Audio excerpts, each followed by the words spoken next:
사랑합니다. 한 주의 중반을 지나고 있습니다. 우리 성도님들께서는 오늘 하루와 이번 한 주를 어떻게 보내고 계실까요? 아마 어떤 분들은 빌립보에서 오신 분들도 계실 것이고 이고니온이나 마게도냐에서 오신 분들도 계실 것 같습니다. 성도 여러분, 지금 이게 무슨 말인가 싶으시지요? 사실 오늘 설교를 시작하면서 우리 성도님들께 성경에서 들어봤을 법한 이 지역들을 우리의 일상과 겸하여 이야기 드리는 이유가 있습니다. 그것은 이 지역들은 사실 복음을 위하여 예수님께서 불러 놀랍게 사용하신 한 사람의 죄인, 그 죄인이 머물렀던 지역들입니다.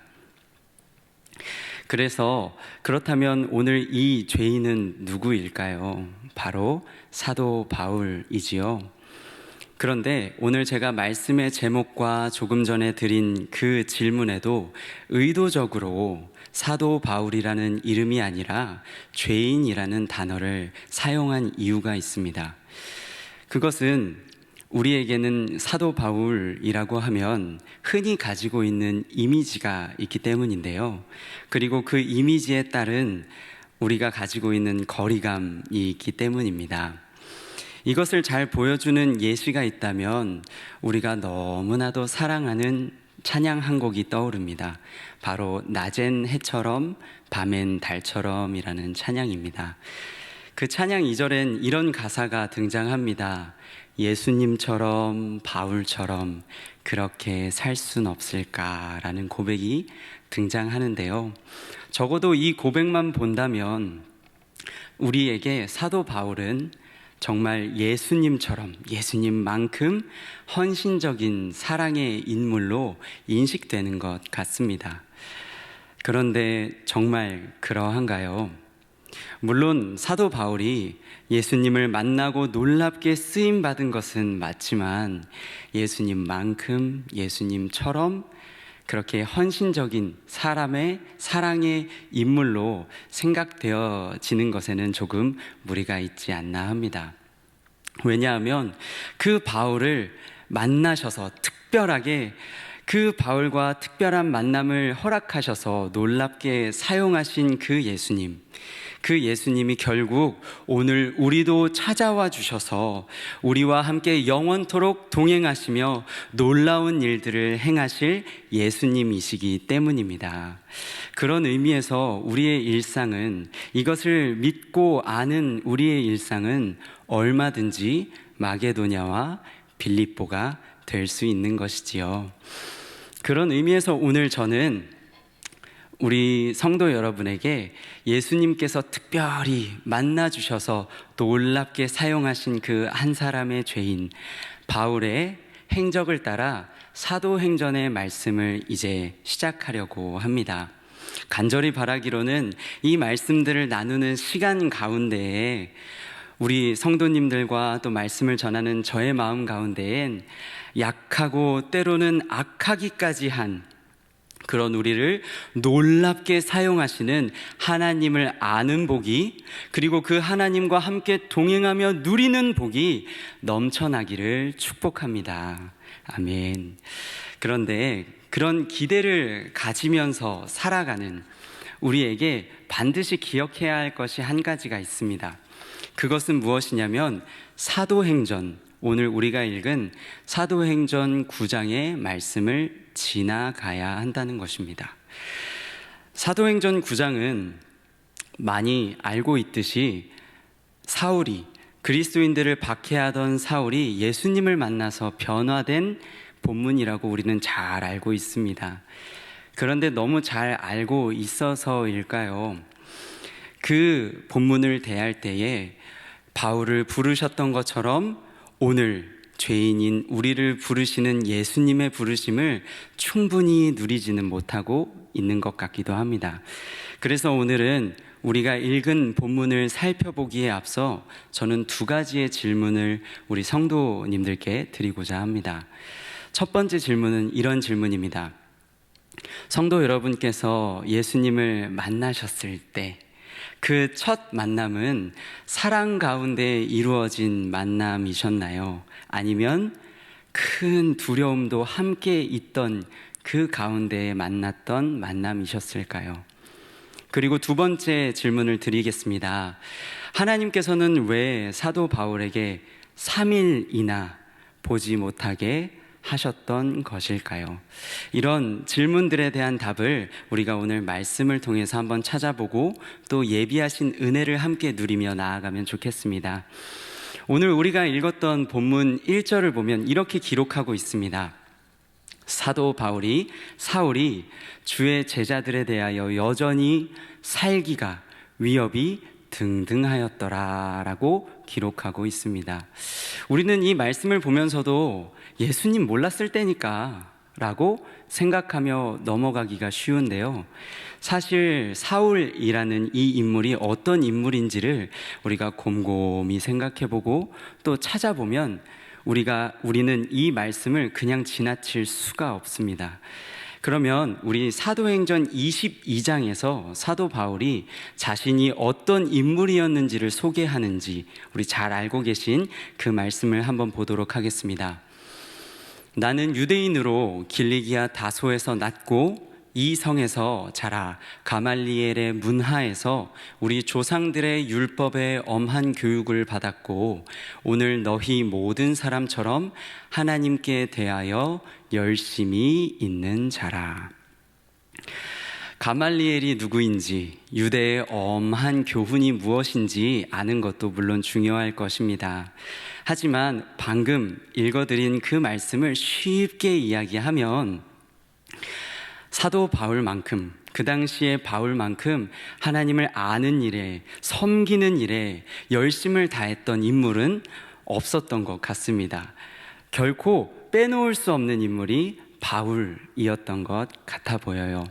그런데 그렇게나 하나님께 대한 열심이 있었던, 사랑하는 마음이 있었던 그 바울에 대해서 오늘 우리가 읽었던 본문 속에 예수님은 어떻게 바울을 평가하고 계실까요?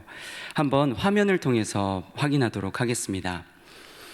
사울이 주의 제자들에 대하여 여전히 위협과 살기가 등등하여 대제사장에게 가서 사울아 사울아 네가 어찌하여 나를 박해하느냐 하시거늘. 오늘 말씀은 분명히 기록합니다. 사울이 주의 제자들에 대하여 위협과 살기가 등등했다고 이야기합니다. 그런데 그런 사울에게 예수님은 이야기하시죠. 어찌하여 네가 나의 제자들이 아니라 네가 나를 박해하느냐, 어찌하여 네가 나를 박해하느냐 물으십니다. 오늘 이 말씀을 우리에게 한번 적용해 보고자 합니다.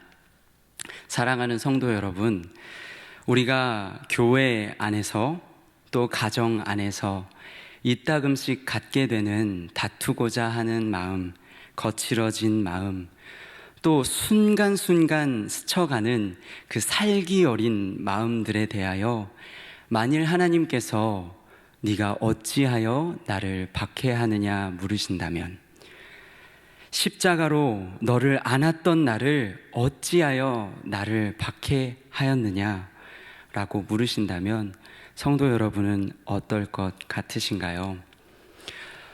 분명 예수님께서는 우리의 모든 죄를 대신하셔서 이미 십자가 위에서 모진 고통을 받으신 이후에 다 이루었다 이야기하셨지만 어쩌면 지금도 예수님은 보좌 우편에서 고통 가운데 계실지도 모릅니다. 가정과 교회 안에서 우리가 갖고 있는 그 다투고 살기 어린 마음과 눈빛과 행동들 때문에 말입니다. 그렇다면 계속해서 우리가 읽었던 본문의 이야기로 다시 돌아가 보도록 하겠습니다. 어찌하여 네가 나를 박해하느냐, 나는 너가 박해하는 예수니라 라고 말씀하시는 예수님의 말씀을 들었을 때 그 당시 바울은 어떠한 마음이 들었을까요?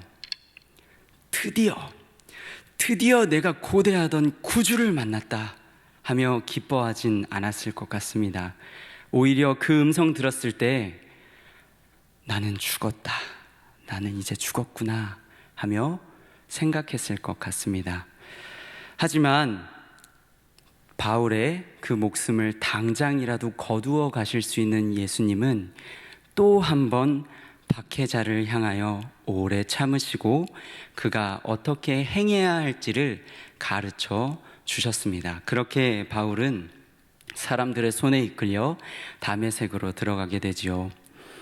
사랑하는 성도 여러분, 우리는 이 이후에 일어나는 일에 대해서 너무나도 잘 알고 있습니다. 하지만 그 당시에 예수님을 그렇게 만났던 바울은 예수님과의 만남을 어떻게 생각할까요? 우리가 흔히 알고 있는 것처럼 따뜻하고 감격이 넘치는 그러한 첫 만남으로 기억할까요? 그렇진 않을 것 같습니다. 왜냐하면 당장 눈앞이 보이지 않고요. 또 네가 어찌하여 나를 박해하느냐라고 묻는 전능자의 음성을 들었습니다.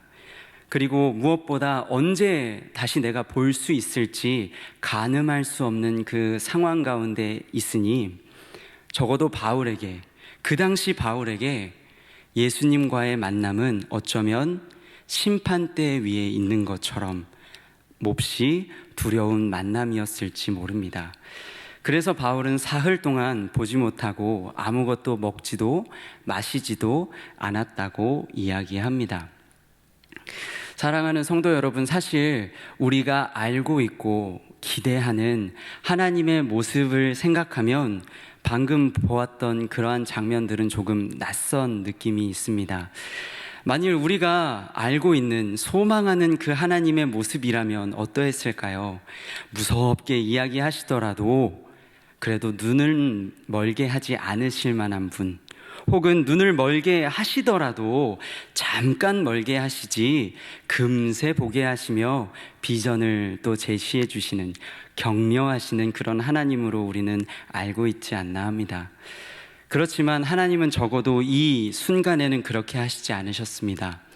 3일 동안이나 바울이 앞을 보지 못하게 만드신 거죠. 그렇다면 하나님은 바울에게 왜 이렇게 행하셨을까요? 우리가 그것에 대해서 성경에 어떤 이유로 하나님께서 그렇게 이야기하셨다, 그렇게 행하셨다라는 것을 우리가 찾기는 어렵지만 우리는 충분히 생각해 볼 수 있습니다. 그 당시 바울의 눈에 무엇이 들어왔을까요? 그 당시 바울은 어떤 눈을 가진 사람이었을까요? 하나님에 대한 열심이 있었습니다. 지식도 있었습니다.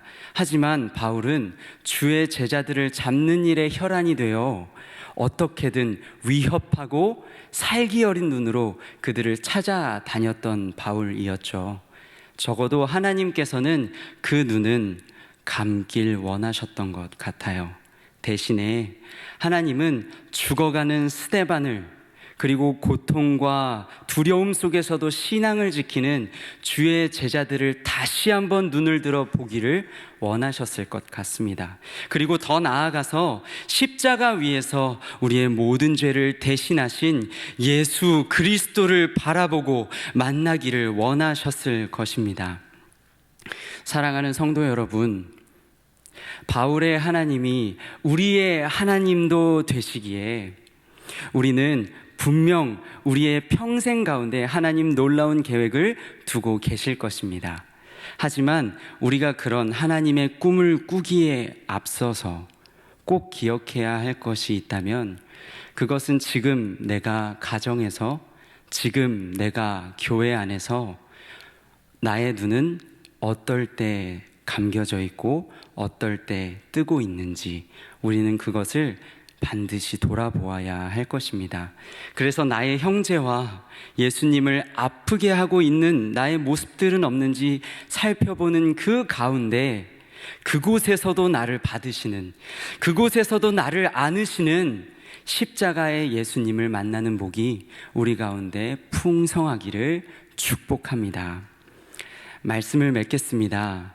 사랑하는 성도 여러분, 분명 바울을 만나시고 부르시고 놀랍게 사용하신 하나님께서 우리도 그렇게 부르신다는 것은 우리로 하여금 참 꿈과 기대를 가지게 하는 것 같습니다.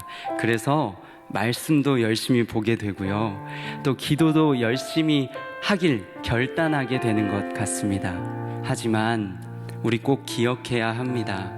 그런 선하고 좋은 일 가운데에 있더라도 만일 나에게 십자가의 예수님을 만나는 그 만남이 없다면 어쩌면 우린 하나님에 대한 열심 가지고 지식 가지고 나의 형제와 예수님을 아프게 할지도 모릅니다. 사랑하는 성도 여러분, 예수님을 만나는 일은 때론 이처럼 두려운 일입니다. 하지만 간절히 바라고 또 축복하기로는 우리 모두 이러한 만남 속에 있는 복을 또한 충분히 누릴 수 있기를 축복합니다. 그래서 우리 이렇게 만남을 가진 우리가 이전과는 달라 보이는 그리스도를 닮아가는 그 모습으로 더욱더 삶의 자리에서도 놀라운 열매를 맺는 우리 모두가 되기를 축복합니다.